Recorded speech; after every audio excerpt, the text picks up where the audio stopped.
نے ملاحظہ کی GBA 24 گھانچے کے حوالے سے ناظرین کو آگاہ کر رہے ہیں۔ 3 کے 30 پر پولنگ سٹیشنز کا غیر حتمی غیر سرکاری نتیجہ موصول ہو چکا ہے۔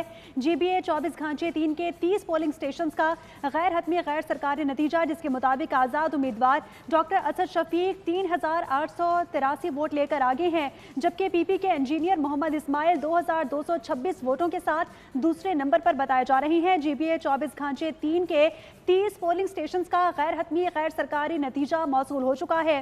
آزاد امیدوار ڈاکٹر اسد شفیق 3883 ووٹوں کے ساتھ پہلے نمبر پر ہیں، جبکہ PP کے انجینئر محمد اسماعیل 2226 ووٹ لے کر دوسرے نمبر پر ہیں۔ GBA 24 گھانچے 3 کے 30 پولنگ سٹیشنز کا غیر حتمی غیر سرکاری نتیجہ، آزاد امیدوار ڈاکٹر اسد شفیق 3883 ووٹ لے کر آگے ہیں، جبکہ PP کے انجینئر محمد اسماعیل 2226 ووٹ لے کر دوسرے نمبر پر ہیں۔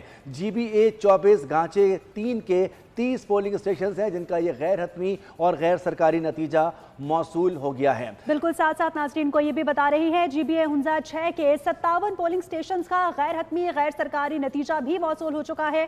آزاد امیدوار نیک نام کریم 3860 ووٹ کے ساتھ آگے بتائے جا رہے ہیں۔ پیپلز پارٹی کے امتیاز الحق 2817 ووٹ لے کر دوسرے نمبر پر ہیں۔ آزاد امیدوار راجہ نظیم 2521 ووٹوں کے ساتھ تیسرے نمبر پر ہیں، جبکہ نون لیگ کے شاہ سلیم 1131 ووٹوں کے ساتھ چوتھے نمبر پر ہیں۔ GBA 6 کے 57 پولنگ سٹیشنز کا یہ غیر حتمی غیر سرکاری نتیجہ ہے، جس کے مطابق آزاد امیدوار نیک نام کریم 3860 ووٹ لے کر آگے ہیں۔ پیپلز پارٹی کے امتیاز الحق 2817 ووٹوں کے ساتھ دوسرے نمبر پر ہیں۔ پیپلز پارٹی کے امتیاز الحق 2817 ووٹ لے کر دوسرے نمبر پر ہیں۔ آزاد امیدوار راجہ نظیم 2521 ووٹ کے ساتھ تیسرے نمبر پر ہیں۔